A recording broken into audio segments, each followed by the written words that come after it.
Back by popular demand. Episode 2, Ball That Talk. Does it feel weird that there's no microphones like in front of your face? It does, because you know what? I actually liked it. I'm not a good public speaker, so having the microphone, I got my tea that you made me, so that's all right. Let's talk about it. I can't wait to try it. What type of tea? That's cinnamon stick. Yeah, and I can't wait to try it. Can't wait. Go ahead, burn your tongue right now. Burn my tongue? Maybe that way you won't talk as crazy when you're coaching. So, I just wanted to say, interesting that you said that you're not good at public speaking. Is this public speaking? You're just talking to me. No, it is. But because you're disseminating the MP4 to various... public speaking. Okay. Now, how do you square that by being a head coach of a basketball team? Because isn't that public speaking? It's basketball. So, to me, it's not, because you're dealing with a team or two teams, 20 people tops, 24, and basketball's what I know, just like what you know is volleyball. Got you. I guess what you're saying is that it's like bad medicine, but it's like chewable tablets, or like when you put in a little bit of syrup because it's coupled with something that you like. I'll give you a better analogy. I'm the professor.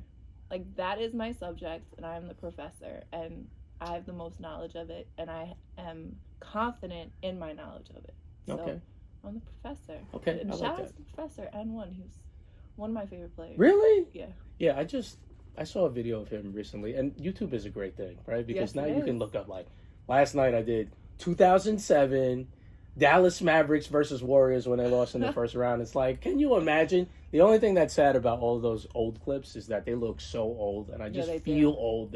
Why does 2003 look so bad? I know. It shouldn't have been, because I feel like it looked good at the time. I know. But it's probably because the TVs are better and it just wasn't formatted correctly. But we're taping this on December 7th, Pearl Harbor. So shout out to all of the veterans and everyone that served the country, and all the people that we lost in 1941. You probably weren't around. I know I wasn't.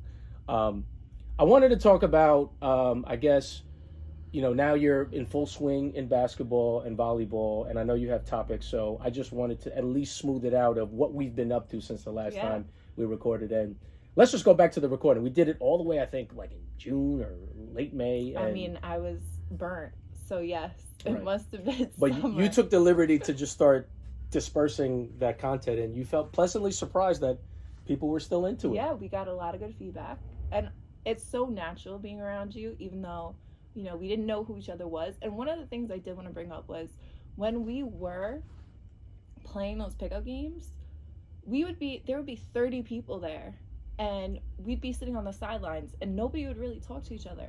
So, like, I have a friend to this day from, like, 12 years ago, like 10 years ago, that I just started talking to him on the sideline, and he's one of my good friends to this day. And until you talk to somebody, you're never going to know who they are or get to know them. So I think, a lot of young people have a problem with going up to somebody and either introducing themselves or starting conversation. And that's one of the things we have to teach as coaches, to be honest with you. Even to the refs, like, they're scared to go up to the refs before game time and, like, good luck, have a good game. Like, they're scared of that. And that's something that we need to teach. But until you start, like, that's how you build relationships in business, networking. And that's a good skill to have from a young age. One of my star players, I'd say about 6 or 7 years ago, I just remember that there was this boy, we had a volleyball match, and there was a boy that liked her, and he went, and he just wasn't talking to her, and he was like, I don't even know why he doesn't even come up to me. But then in the DMs, he says whatever. And it dawned on me, I guess, like, just from when I grew up, when there was no internet, when you really had to speak to somebody. You really, like, if you really wanted something, you'd have to say it. And then even me, I went to Catholic school, so we're all wearing the same uniforms. There's no internet. Yes. So if I liked a girl that wasn't in my class, everyone knew what my intentions were, because I wasn't asking her about any schoolwork. But I found that interesting that it's flipped so much to the point that kids are so comfortable talking online, but when it comes to face-to-face interaction. And that's why I think for me as a coach and also as a referee, I try to be very approachable. I know for me, and I was talking to a newer official today, I was telling him it's his first middle school game, and, it's a proud moment for him. But I said, you got to be very formal, because eventually it'll morph back to being informal, where, last night when I was at Wheatley, and even when we had your game too, and we'll talk about that 2 nights before, I'm just talking to the kids. I want to be approachable. I want them to understand that I play this game too. I love this game too. I'm not here to screw you. I'm just here to call a fair game. And part of that, which young individuals don't understand, is the body language. Whether you're an adult, whoever it is. body language. Like, your body language is great as a referee. Right. I feel like people feel you're approachable, but a lot of other people Interesting. are not. What makes coaches are not. What do you think I do that makes you feel that I am approachable? I mean, aside from knowing me, because I think that's hard because you do know me. I will say, without knowing you, most referees sometimes at a foul shot will be closer to the middle of the court to not deal with the coach on the sideline. You have no problem like coming right to the sideline. Yeah, because I want to. And to me, that's approachable. If you're like in the middle of half court because you don't want to deal with the coach and you should be standing on the sideline, then you're not approachable. I think this is a great tip, and I learned this from somebody that studied body language, I think, in a graduate program. She's also an official. She also coaches field hockey, and I'll leave her anonymous. But I'll say that what she taught me is that if you talk with two of your palms open-handed, you already are seeing like you want to receive. That's a very good tip. Information. And I think that'll work well for coaches, talking to referees. I think that'll work great for players. Yeah. Instead of, when you start like this, it's like, yes, your credibility goes down because I already know where you're coming from, where you go, what I do wrong? Yes. What I want to understand. Not like, yes, but more, yes, I'm ready to receive information. And I think also referees too, to a degree. I never really look at somebody's body language when they're my partner, but at the same time, I feel like sometimes subconsciously you morph into, just trying to blend in. So I think that me being approachable, I think people that are, they're not as approachable and they're a little bit more protected in what they're doing. I think they feel like they can be more approachable this time because they see what I'm doing. The other thing too is when there's a call made, I look to see it. The ref who made the call is No. You gotta do that. Yeah, that's right. The tea is good, but it's still hot.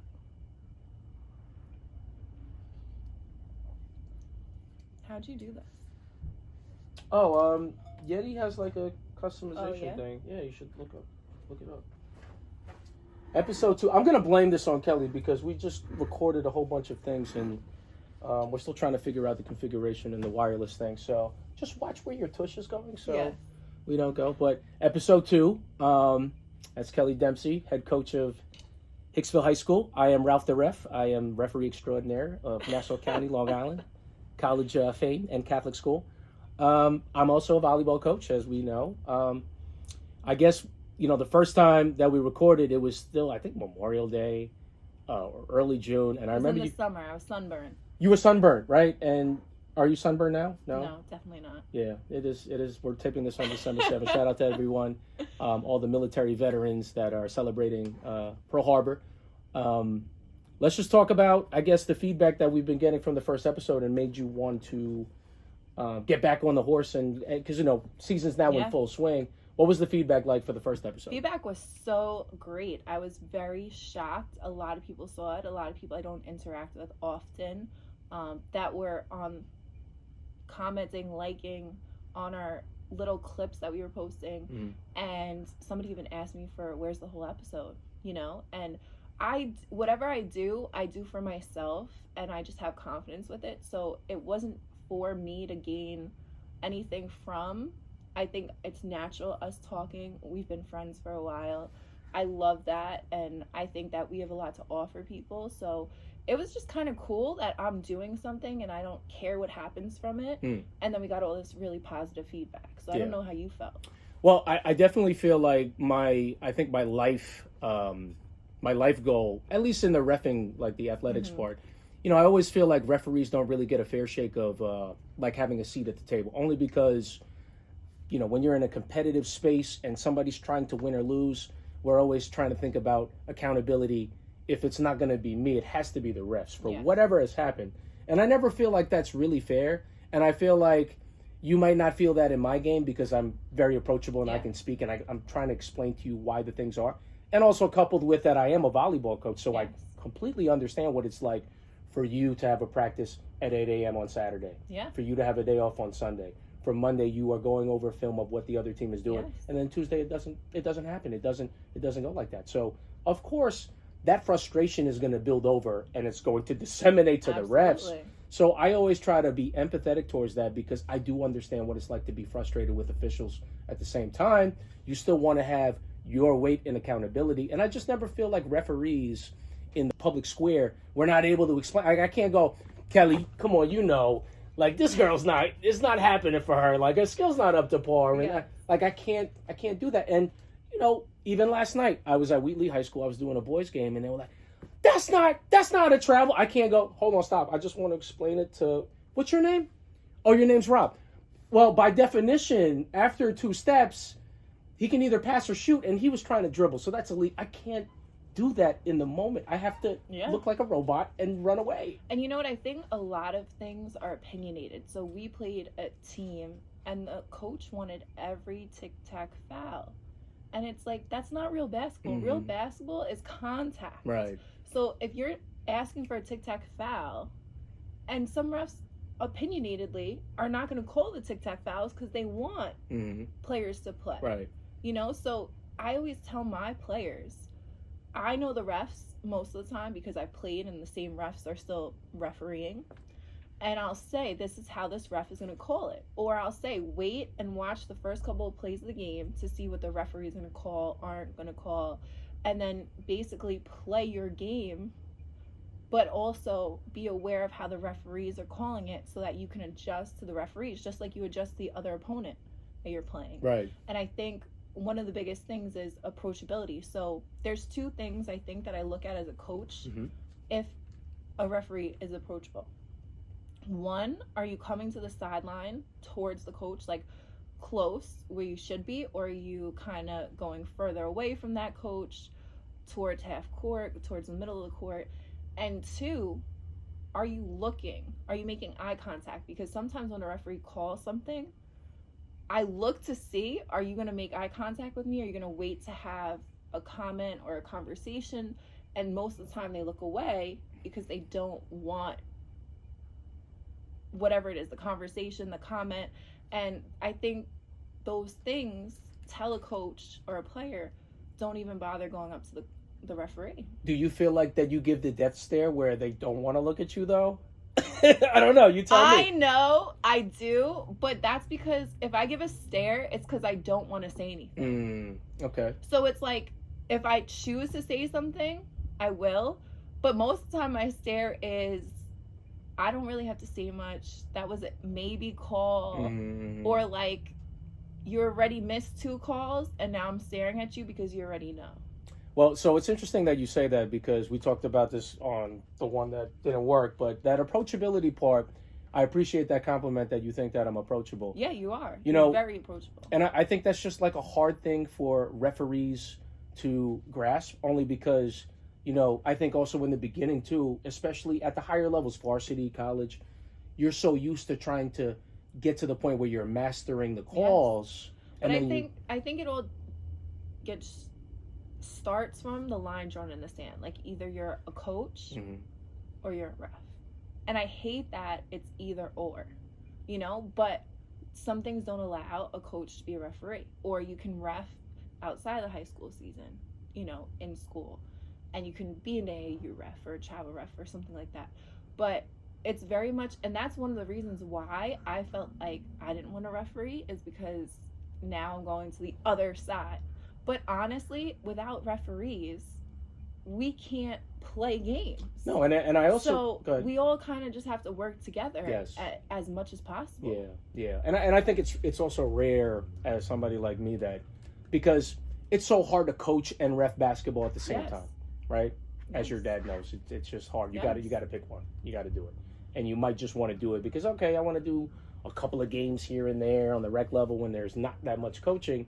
But it works for me because I'm in a completely different season, and everyone knows I have no desire to ever ref volleyball whatsoever, right? Why is that? Because I'm too close to the game, and I feel like I'm so emotionally attached to the kids, and that's probably the reason why I can't do basketball. I don't want to be emotionally attached like that because I feel like it's 5 weeks, 6 weeks too long for basketball, right? At least in volleyball, it's short, and I'm just good at being able to compartmentalize that 8, 9, 10 weeks and be able to get somebody ready to compete. I feel like basketball is so much more of a slog. It's just disparate skills.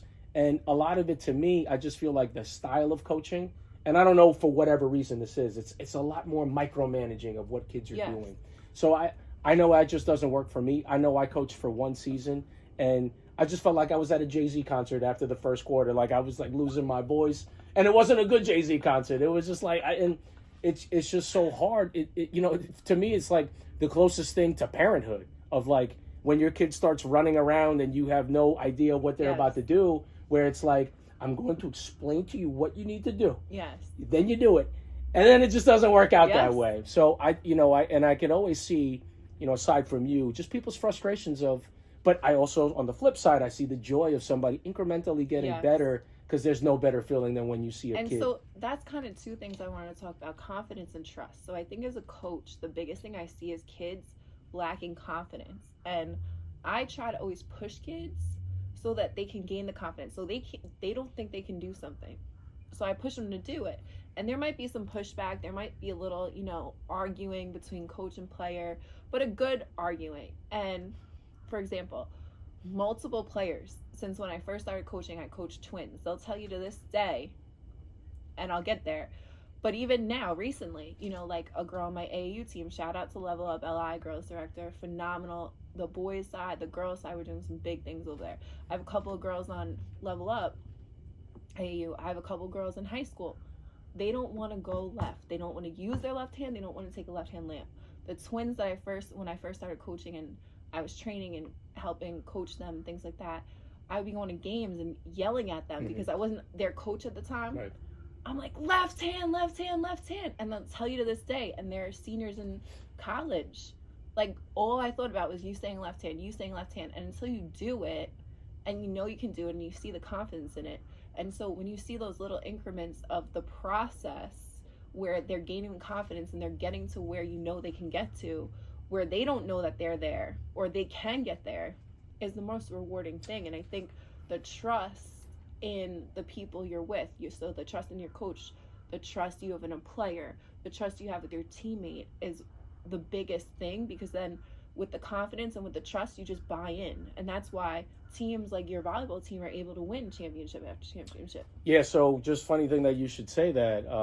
I could go in so many ways, but when I was 29 years old, I decided for myself, I saw this Leonardo da Vinci exhibit. Yeah. He was born out of wedlock, and he basically spent a lot of his childhood in the forest, but his dad was a stationary in Italy, and he just he was left to his devices. He only had stationery paper and a whole bunch of a fountain pen. And what he would do is he would write right to left backwards, because it felt the same way as writing right-handed left to right. So I was just intrigued by that. So I started doing it. And you know what's so interesting about everything that you do? When you're a kid, you're such a child and you're so curious, and you're not thinking about how hard something is. You're not conceptualized. You're fearless. You're just so, you just want to get it done. You want to be able to do it, right? But then as you get older and you get gradually more conservative, I'm not writing left hand. That's not going to help me in my life. You think about a lot of filters. You think about all the different things as to why you can't do it, as opposed to just doing it, right? Yes. So I took the time, and it was really quick. It was like, because it felt like it was right-handed, right? So after, I'd say about a month, it started looking good. It was still slow. Yeah. Then I started going the other way. And then to even compound that story, when my mom was on her deathbed, God bless her soul, she died 15 years ago. I wanted to ask her, what was like one thing that you could tell me that I wouldn't know and I need to know now? She's like, you were left-handed. You're left-handed. And I knew it because I always had this inclination to use my left. That's insane. When I bat, I go, and I thought this was right-handed, right? And then when somebody would try to show me how to golf, I was like, this doesn't feel comfortable. I need the other. And they're like, you're not left-handed. And I was fighting it all this time. Come to find out that I really am that. But, there's this girl, Julia, on my volleyball team, where her dad, he's like this big motivational speaker. He's a really good dude. Shout out to Joe Maniscalco. I forget what the Henry Ford quote is, but I'm going to paraphrase. He says, whether you think you can't or whether you think you can, it's true. And if you have can't in your vocabulary and you think you can't do it, you won't. But what I always say as a coach, if I tell them a skill that they seem is very hard, I'm going to say, not yet. Of course you can't do it. You got to give yourself grace. So let's see if you can answer this, because you probably can. Mm-hmm. And this is what I ask anyone I coach. Wait, can you answer this? Is this like something? Absolutely. Okay. So when kids are struggling and they stop themselves, they said, what's stopping you? So what would your answer be? What's stopping you? The other side. What's No. on what? The only person It's stopping themselves. you is you. Yes. Yes. So when a player does something, or when a kid's making a bad decision in life, you know, I say, like, what's stopping you? Or they're fearful of all these different things. I'm like, you're the only one holding yourself back. Right. You're the only one in your head with all these thoughts that just go do it. Like, half of my life is just, I just went and did it. And it'll continue to be like that. Yeah. And I think that's also just the other part of coaching youth sports, is that even though you say this now and it doesn't necessarily translate to the court or in the classroom, eventually they're going to be a 26-year-old and they're like, you know what? Coach Dempsey said that to me, because this has happened to me numerous times where a kid would come up to me, and now they have kids and a family of their own, where, like, I remember your words of encouragement 20 years ago. Because it's not just about the sports. Right. We're teaching life lessons through sports. Right. And that's what I think some of the kids don't pick up on sometimes, that it's going to translate when they least expect it, you know? Yeah, but it just sounds crazy when you're a kid, you know? You're just like, all right, here we go. Here we go with Coach Dempsey with her owl moments again. Oh my gosh, sometimes I crack some jokes here and there and the girls laugh, or sometimes they'll be like, that was lame. You're starting to feel old? Like, no, I'm not. Okay. But it's just keep your firmware updated. I always try to. But some of the references, I don't know, they don't get. They come from a different lifestyle. Yeah. Well, I won't say age, lifestyle. This is how I always say it too. Like, when I present, like, something that they always say, I'm like, you know, I think, because they'll go, wow, Ralph, your sneakers are lit. I'm like, I know. I think that's what you guys call Riz. And they're like, I'm dead. I'm dead. How do you know that? I'm like, listen, I try to listen to you guys. Do I sound cool? No. Well, the funny part about it is you'll probably be listening to them. They don't even know you're listening. Oh, they know. And that's how you pick up things. Yeah, they all know that I'm like the only dude with a whole bunch of, high school girls. So you just kind of pick things up.